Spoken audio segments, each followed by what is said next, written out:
That's cool. All right. Hello, Kristen. Thank you for jumping on here. Finally got it Yeah, figured out despite some technical difficulties. So no that's problem. super.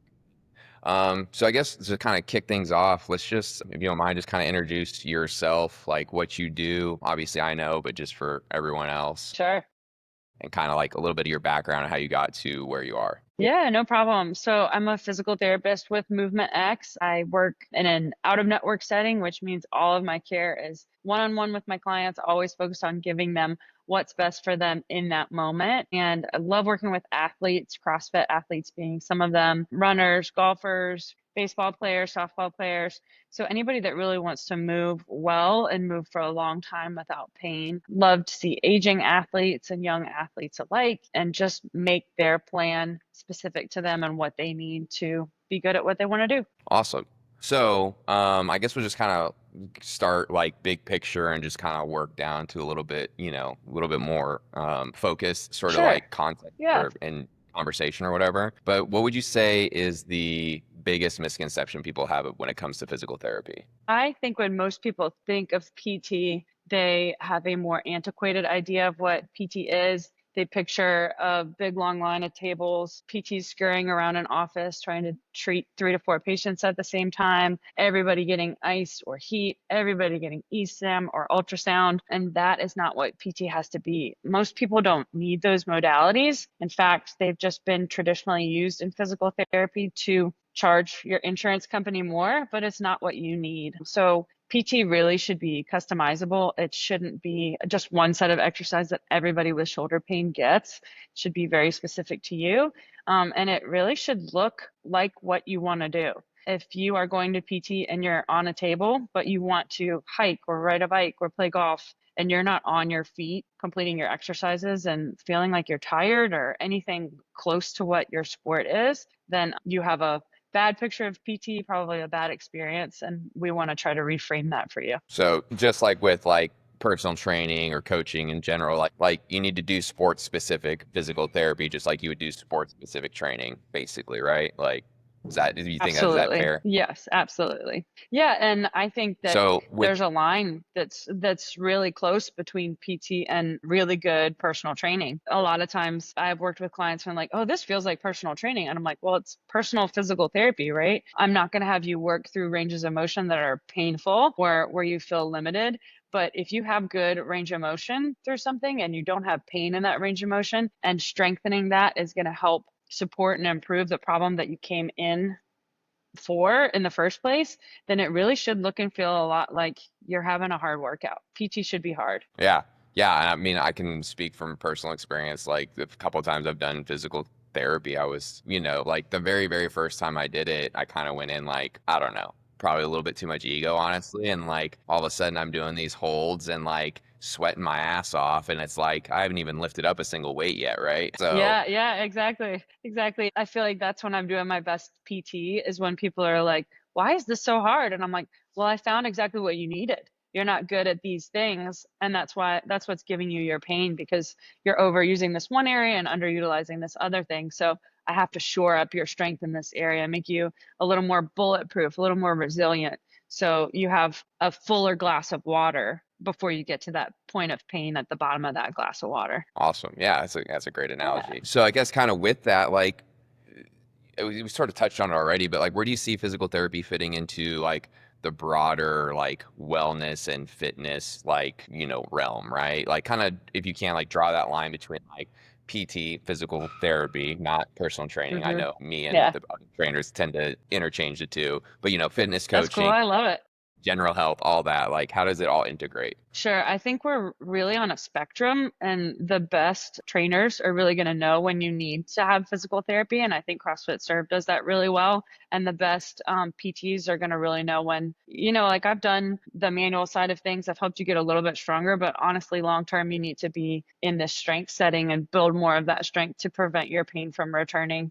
And I think physical therapy should be, especially if you find a good PT that you really like, should be the first person you go to when you have pain or you have this movement concern, something you can't do very well, and you want to plan to develop more strength and more mobility to get toward that movement that you want to work on, we should be the first person that you see. Your primary care physician is going to send you to a shoulder ortho if you have shoulder pain, or they're going to order you an x-ray. They're not going to order you an MRI off the bat. You think they are, but they're not going to. There's steps they have to go through, right? And even getting that MRI, is that going to change your outcome? So go to a PT first that can listen to your complaints, watch you move, do some special tests, and figure out what's going on, because that's where you're going to end up anyway. And if you have a great relationship with a PT, they're going to be able to figure those things out really quickly, and really should be that one of the first people that you go to. Nice. Yeah. That's awesome. And that's like kind of a lot of something that we've talked about with you and Romy and the other physical therapist that works here, is like having, when someone comes on board, right, whether it's for group fitness or one-on-one training or whatever, and being able to like offer them that kind of that ortho screen, right? And sort of like that way we figure out their pain points. You can kind of tell me like maybe some limitations, or the other trainers and coaches, like what their limitations are 100%. and like what their rewards, and just kind of like all working together, right? So awesome. I love that. Yep. Yeah, absolutely. So with that, we've kind of talked a lot about, and I think this is what a lot of maybe be a little bit of a misconception for a lot of people too. We talked about like, all right, I'm injured or I'm hurting or something doesn't feel right. But what about like, I guess on the I'm not injured yet, right? More of that, the preventative side of physical therapy. Like where does that play a role? What does that look like? Yeah, absolutely. So whenever we have an ortho screen, we're going to try to figure out what kind of mover you are. There's this really wide spectrum of how people can move. If you think about a really stiff bodybuilder all the way to somebody that could be in Cirque du Soleil, one is Yeah. very stiff, hard to bend, hard to move. They need more mobility, right? And then you have this person that's super bendy, can put their feet behind their head. They need more strength. So understanding where you are on that spectrum can really frame how you work out and what you need to emphasize when you work out. That person that's really bendy, they need to watch their end ranges of motion so they don't get hurt. Probably insert like a false end range of motion when they're working out. So I would say to you, hey, Mike, this person's hypermobile. Please watch out for this, the depth of their squat. Make sure they're really getting it from their hips and their legs and not sacrificing that movement, getting it from their back. And he would be like, yep, I know exactly what you mean. I'm going to keep an eye on them. Versus that stiff as a board person, I'm going to say, Mike, this person really needs mobility. If you see Steve in class, please have him get into some rotation. His hips are too stiff, and have him mobilize his ankle joints before you have him doing big overhead squats. So having that screen allows the physical therapist to break all those movements out, figure out where you're hypermobile, like Cirque du Soleil, or where you're stiff, like the bodybuilder, and relay that plan to all the coaches that we have, so that not only do you continue to not have pain, but we can improve your movement quality as you go on and just make you a better mover, which is going to make you more resilient and prevent future injuries. Awesome. And so I guess talking about that assessment, can you kind of walk us through like what an assessment would look like? Just sort of like, I guess, help demystify like what someone will Yeah. actually experience in that evaluation. Sure, sure. So I take everybody through something called the Selective Functional Movement Assessment, and it takes you from head to toe through a broad range of movements. You flex your head and you look up at the ceiling, you rotate in standing, and all of these motions, if you're lacking in any of them, give me a good indicator of where we need to go next. So say for instance, you're in standing and I ask you to rotate, you should be able to get the tip of your shoulder to about the midline of your body. If I watch you rotate and you really can't get there, you're lacking motion. But why are you lacking that motion? You look great, Mike. I'm not worried about your rotation. So you're either going to be lacking it most likely from your thoracic spine or your mid back or your hips. And if you're lacking that motion, we want to figure out which area you're lacking it from and why. So it can be a passive thing. You could be stiff, right? Your mid back just doesn't rotate very well. So we want to pay a lot of attention to that. Or you could have what we call more of like a motor dysfunction. The muscles of your spine don't coordinate well to allow you to rotate. Sometimes that's fixed as easy as one little exercise. I give you a ball, you squeeze it between your elbow and your knee, and you rotate on your back to your side. And all that does is ask the right muscles to fire to get things going. And you're like, oh, dang, you stand back up and you can rotate for me perfectly. So I say, all right, if they're going to program a lot of rotation into your workout, I need you to do some of these drills to get the right muscles firing so that you're ready to go and you're not going in there and you're going to compensate and do something wrong. If you're stiff as a board, I'm going to probably prescribe some mobility work with a foam roll. But taking every joint and breaking out and saying, oh, nope, not worried about that one. Mike can touch his toes. Okay. Oh, no, Mike can't touch his toes. Does he have hamstring weakness, hamstring tightness? This is trunk not firing in the right way to help coordinate it with his hips for him to touch his toes, and making a plan for you to make sure that you're moving your best prior to all your CrossFit classes. Awesome. So again, it's you start broad, but it's still going to come down and be very specific to that Very individual, specific. basically Yep, depending on yep. what you find. Right. So I'm either ticking everything off and saying, yep, moves great, or wait, that one, you're not really moving like a criterion mover. I'm looking for certain criterion. And if you're not there, we're going to break those movements out and figure out why. Stiffness or a motor control problem, and give you a plan to optimize that as much as you can before each class. Have you ever done an assessment on someone and they were like perfect and checked all the boxes? Very, very rarely. But once Yeah. in a while, yeah, somebody is a very good mover. I typically will see that more in somebody that's like hypermobile. And I wouldn't say that they're a perfect mover. It would key me into like, you move so well that you might have more mobility than the average person, and you have to probably institute some of those false end ranges, or like, I need you to stop a little bit before you think you're at your end range of motion. I'm thinking of somebody that might have like Ehlers-Danlos, or like a hyper soft tissue hypermobility problem, where that we have to almost say like, hey, you're a great mover, but like, beware. Right, Just right. watch I it a think little bit. I've even on the personal training and coaching side, I've had very few, but some people where it's like they can squat so deep, it's like, I mean, Yes. you're good. Like you're well, but you don't have to go quite that low, right? Because now we're getting into like anterior Right. tilt and all this other stuff, right? Because they're like too low. So For yeah, sure. And they might have great range, but they're probably not super strong in those areas. And honestly, like, is that the most functional for everyone, where I need to put 150 pounds on your back and you're at the deepest squat possible? Probably not. right. So just warning them like, hey, like, cool, you got all the party tricks, but watch out, be careful. Yeah.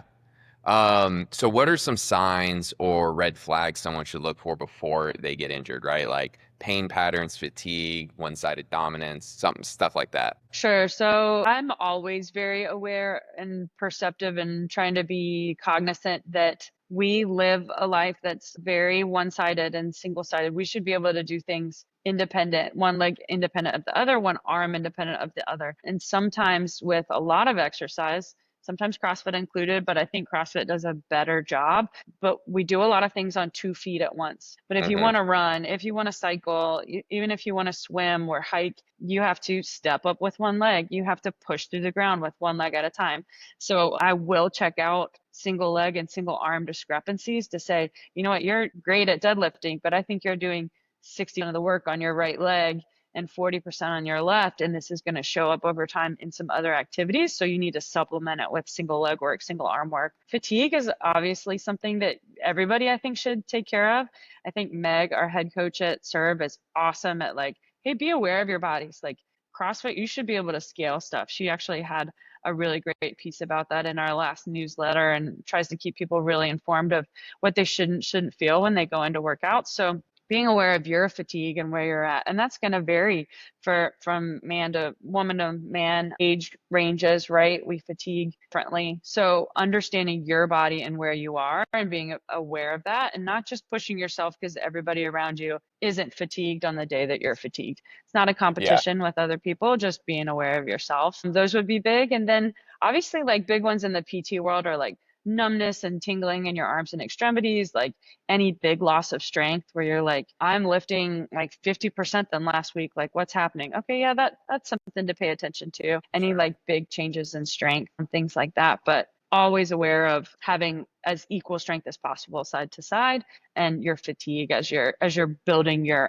strength in CrossFit, something to be aware of. And with pain, right? Like I think like if can you kind of like elaborate on this? Because like in CrossFit in particular, right? Like pain is Sure. kind of bit, but like what are there's pain because this is a hard workout and this hurts in that way. And then there's pain that's like, hey, I should see Kristen or Romine, right? Like, can you like Sure. describe what that might, so like numbness and tingling would be one thing with pain, right? That's probably a big red flag. Is there any others Mhm. particular qualities or types of pain that people should be like, hey, I like need to seek a professional, right? Yeah, I never know, I never love a descriptor that's like very sharp pain or pain that's like emanating down a limb is never what I want to see. Any pain that extends far past your workout, I would even like an hour after your workout. If you're not describing that as like fatigue and that you're tired or your muscles are really worn out or like that normal soreness, if that pain is really extending past your workout, I would want you to see me. If pain keeps you up at night, anything that's like limiting your life outside of CrossFit or even in CrossFit, right? Obviously,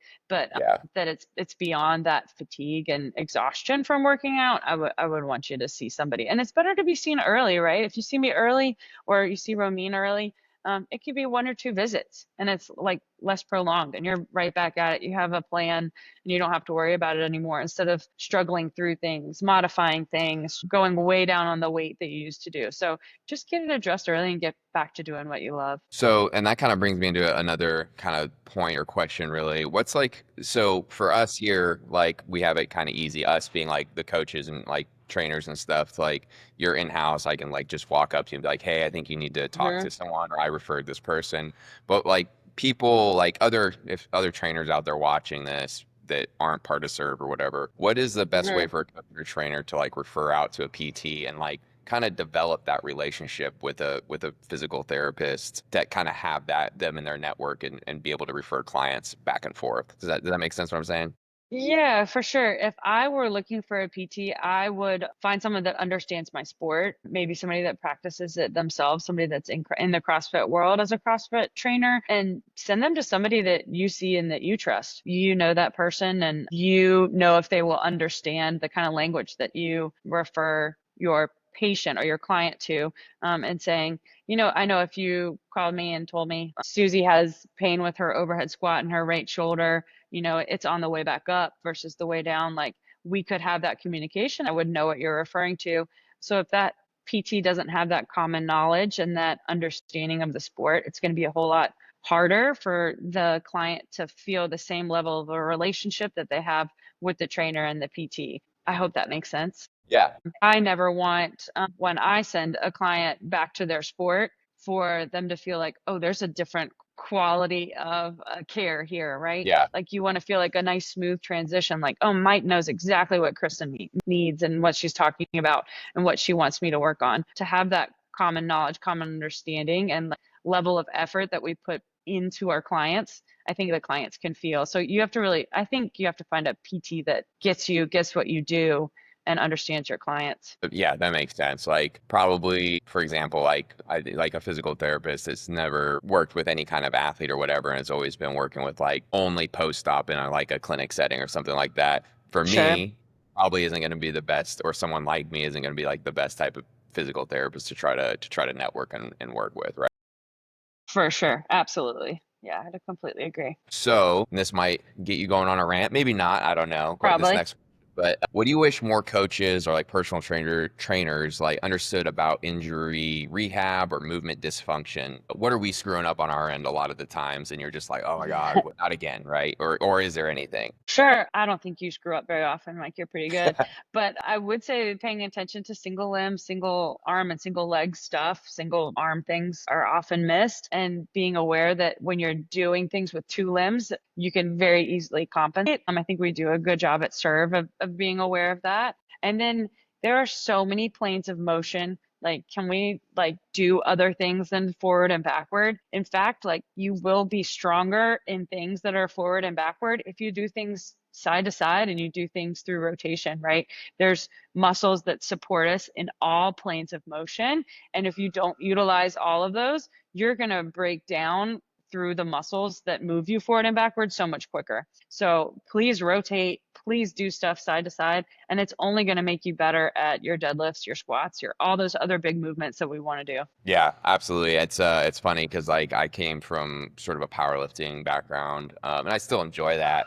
But like for years and years and years, it was like squat, bench, deadlift, right? And I was like Yep. hyper focused in those three movements, and everything I did For was in those sure. movements. And it was like, I mean, once I started doing more, like you said, I got better Yeah. at those things, and I had less pain, I had less injury, all that stuff. Yep. And I cannot tell you how many times I've seen a power lifter that's like, oh, the bottom of my squat, my hip hurts. And I'm like, you don't have enough internal rotation. Like, I don't even have to like lay you on a table or watch you move. It's just stupid work. So Yeah. rotate, please rotate, everybody. Let's talk about warm-ups, right? I think this is something I know personally I could probably be better about in my own fitness routine and Sure, stuff. But like what's a great way, like from a physical therapist point of view, for people like how they structure their warm-ups to reduce like risk of injury?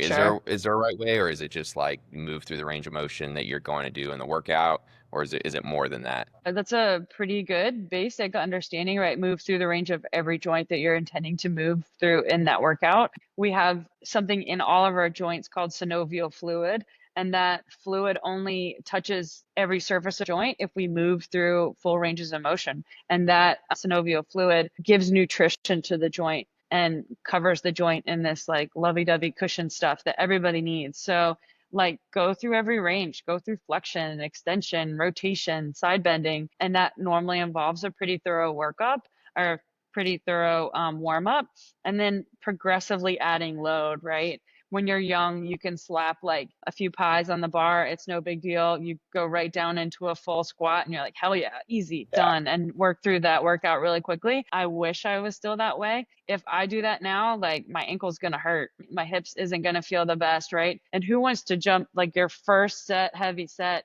stuff not feeling good? So Yeah. warming up, going progressively adding that weight. We do a really good job of that at Serve. Like, you're told, hey, go slow, get there. All right. Now we're going to be at 85% of your one rep max. We're not 20 years old anymore where we can do that. So just being aware Oh of God, like yeah.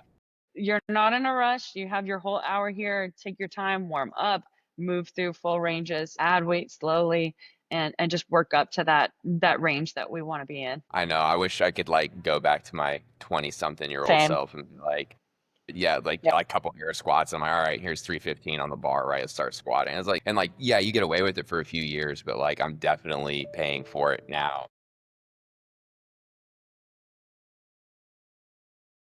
Like, So, all right, welcome back. It's a new day. Not really. I just screwed up my, had my computer die or whatever. Um, but so no yeah, big I deal. mean, no big deal. Um, but we got a little bit more. You said you wanted to ask me a question. Yeah, ask away. I'm Yeah, just I don't know all the anything. talking here. What's your favorite lift? My favorite lift, power cleans, probably. I actually am the weirdo. I don't like deadlifts at all. My wife is actually getting physical therapy right in front of me right now as I record. She Yep. loves Go real deadlifts and mean. she's laughing at me. But I'm yeah, with her. I but love she's a yeah, deadlift exactly. too. She's the one on the table getting physical therapy. I am not, right? So Yeah, power cleans, maybe right? maybe you know something that she doesn't, but Yeah, this would be the only arena that you know something that she doesn't. right. Yeah, absolutely. And actually, I don't. Smart man. It's see, this is gonna get like edited now that like I'm hated. Like, oh, deadlifts are bad. I don't think that at all. I just don't like doing them personally. I think Yeah, they're a I great hear you. exercise. Everybody has something they love. What's your like least favorite lift? Deadlifts, I hate deadlifts. I just don't enjoy doing them. I feel like Okay, okay. I can get enough of the hinging from like cleans or power cleans, and still work a lot of the same muscles. It's just for me, it's a lot more fun. Sure, sure. But yeah, for sure. What about you? Like I from feel a like I've physical grown out of them. of deadlifts? No, I'm like you're thinking Oh that I've grown out of them. yeah. I got better stuff. So as a physical, that's actually a great question. So like as a physical therapist, is there any like Yeah. exercise you're like, if you were like had a magic wand, you could wave like and just like erase off the face of the universe or face of the world, right? And like no one would ever Oh, do it again. What is that like one exercise you'd get rid of? oh, that'd be a hard one. I think so many exercises, pretty much any exercise you can find a point to, right? Like I know some people hate a burpee, but like people have to get up off the ground. Like Yeah. how can I take a burpee away? When there's like pieces of it, right, that have some function, there's purpose and everything. Anything I really would take away. Gosh, I'm not prepared for this question. Yeah, I know. I I can't just think pulled of it out. anything really. I think anything you could find a purpose for. I prefer like a Russian kettlebell swing over an American, but for sure. No. Um, the only one I would like if I could like wave a magic wand and get rid of, the one I could think of is like pistol squats. I think there's better, safer, more effective Sure. ways to train like that, like single leg stuff, Bulgarian split Yeah. squats, just normal split squats, whatever. Um, Sure. I would get But rid of they're pistol. fun when you can do them. Yeah, that's true. I guess yeah, back in the day I didn't really think, but I don't know. I just felt like even when I could do them, put a lot of strain on my knee, and maybe it was just probably something I was doing. Your knee. But yeah, I hate pistol squats. Like, and I would like never have anyone do them. So I hear you. if I could like just get rid of them. Yeah. How about most like diverse exercise? I always feel like if you can do a Turkish get up really well, you're hitting like so many different ranges of motion, Yeah, so many muscle groups where I'm like, I could do a Turkish get up the rest of my life and I think I'd have like most things covered. yeah, I like Turkish get ups. Like hate it's like a love hate, right? Like I hate like they suck, right? But like I think I see the functionality and the utility and the ability to do something like a Turkish get up, right? Like the core strength, the shoulder stability, like all the things required to do that. Um, and I think it's a good exercise too, in the sense that like a lot of people get sloppy, especially in CrossFit. They do shit like really fast, really sloppy. Like good luck Sure. knowing how with the Turkish get up, right? Like you Yep. have to be intentional, and I think a lot of times in exercise and whatever the movement and CrossFit is probably more guilty of this than others. Is like people tend to be less intentional in their movement, right? They're just trying to get through it fast and whatever. And I think as a community, as a modality, and as coaches in CrossFit, like that's something we could be a lot better about enforcing, right? And like For sure. the intentionality behind your movement and quality of your movement. It's not just about like destroying yourself every day. So Yeah. I love that you can take like any piece of the get up and really hone in and work on it and it'll like the sit up portion, that very first thing, that's a lot of trunk. And you come down yeah, and if you emphasize it eccentrically, like how much trunk control you can develop and connect through the rest of your chain. If you emphasize your form, like you're not like lifting that leg to try to sit up. You're like, okay, yeah, dig your heel in the ground, really generate it from your core, or like working on really great shoulder stability with that arm pressed overhead, and maybe like diverting a little bit from a traditional get up and adding different elements in there that just load your body in a great like diverse way, not yeah. again like front to back but like all these rotational planes, one arm one leg at a time. It's a great move. Yeah, it is, and I think it's actually something that could be programmed more, both in group and like, I used to use it a lot more in my one-on-ones, and my clients are watching this. They're probably like, "Oh my God, great!" Because like I really should like try to incorporate it in, even if it's just like as a warm up. I think a light kettlebell, like kettlebell Turkish Yeah. get up, is like a great way to just like because you like you said, you're gonna move through all kind of planes of motion. You're gonna get everything fired up, right? And then like you should be pretty much ready to rock and roll after that for the most part, right? So I see a post on the get up coming up. We could yeah, work on I that. know That sounds fun. exactly. All right, so are there any like tools or tech like from a physical therapy perspective that you think would be good for like at home? Right, massage guns are super popular right now. Zach, like he's just like walk around the gym like with a massage gun on his hip. I don't even know if he was doing it right. He just like just being weird about it, right? Like, I wish he was here. But like, like, is there any kind of things that you think are worth the investment, like massage guns or any other kind of equipment to kind of like both like prehab or rehab type stuff that people could have at home? Is there anything that comes to mind? um I typically don't like across the board prescribe any of those things to anyone without really looking at them move. Sometimes you can overuse a massage gun. There's a lot of Yeah, like healthy tissue there, right? That doesn't yeah, need to be like banged on any more than we're already banging on our bodies. yeah, I'm a big proponent of dry needling. I would love to get Zach and let me dry needle him only yeah, because like there's healthy stuff there and you're just beating it up and bruising it more. Right. But if I could just put one needle right in the trigger point where you need the work and you're done, you move on. That's more how I think about tissue and tissue healing. But no, I think I would want to like specifically watch somebody move and Yeah. instead of like a blanket, buy this for home. Plus, like, I feel like I can give you something without equipment that would probably be just as good from a movement perspective in you moving your body to help you work on gaining mobility or recovery than any sort of tool is going to give you. I think sometimes we become a little bit passive when we want that thing that's going to be the answer for this, that, or the other. Watching you move and figuring out a plan for you will probably give you something more specific to you that will get you further than just blanketly using a specific tool to Yeah. address that concern.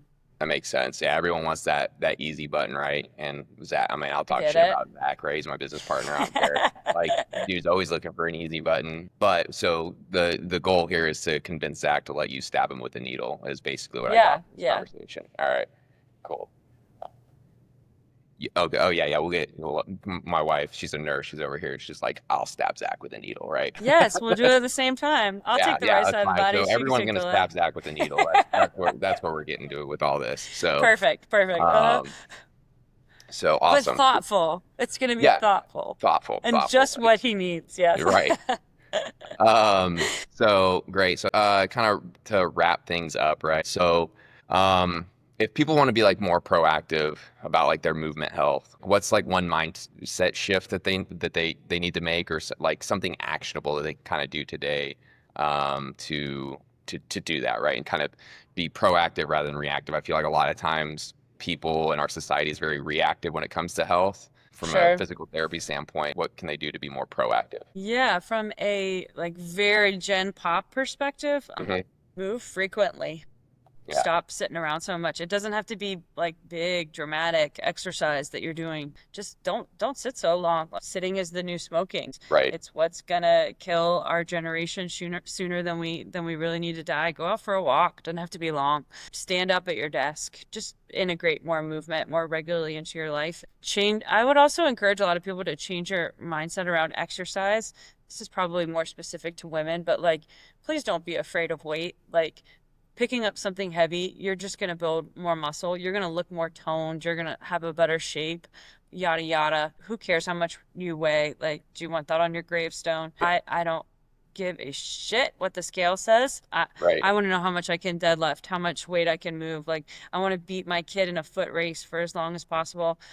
Like, lift and exercise for life and not for aesthetics. And the aesthetics are going to come, but it's so much harder as we get older to keep muscle on.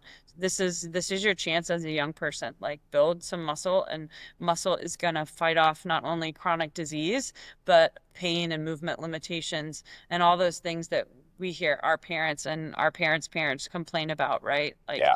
that's not the life I want to live. So like, make small changes now and forget about what your weight is. Yeah. I don't care. Yeah, I would agree. It's funny. I was Dear reading God. some, there's a lot of like newer schools of thought around skeletal muscle. It's like reclassifying it as like part of the endocrine system just because of the Yeah. like incredible systemic effect that it has both on hormones, weight regulation, mood, like all these like different things. And basically at the end of the day, the more skeletal muscle you have, the healthier you are across the board, right? Like all cause Yep. mortality is just going to be lower, men and women, Absolutely. everybody, right? Yep. So, awesome. So thank you so much for doing this. Sorry about the technical No, difficulties it's good. both Happens. before and then like randomly I just wasn't paying attention to my battery, so that was my fault. You Yeah. know, it's Had a little background scene change, so that's cool. I in do a look like I'm bank in a prison vault, right now. so You're that's right. kind of cool. Yeah. So awesome. And so if someone wants to get in contact with you, right, obviously they can go through the Serve website. Is there any other way they can get if they want to set up like a consultation or anything else like that with Yeah, you? the Serve website's probably the easiest. Okay. Go to CrossFit Serve, and reach out to us through there. I mean, I'm sure our email and cell phone, everything. You can find somebody. Ask one of your coaches at CrossFit Serve if something's bothering you, and it doesn't have to just be pain. We are really trained in like, if we see a movement and we know what that movement should look like, and you do that movement in front of me, I can compare that to that criterion mover and help you get to that ideal movement pattern you're looking for, whatever it may be. So it doesn't have to just be pain. Come to us. Perfect. And I'll actually put your information in the show notes below so anyone can reach out. So cool. Well, thanks again, and I will see you later. Actually, here in a couple of minutes.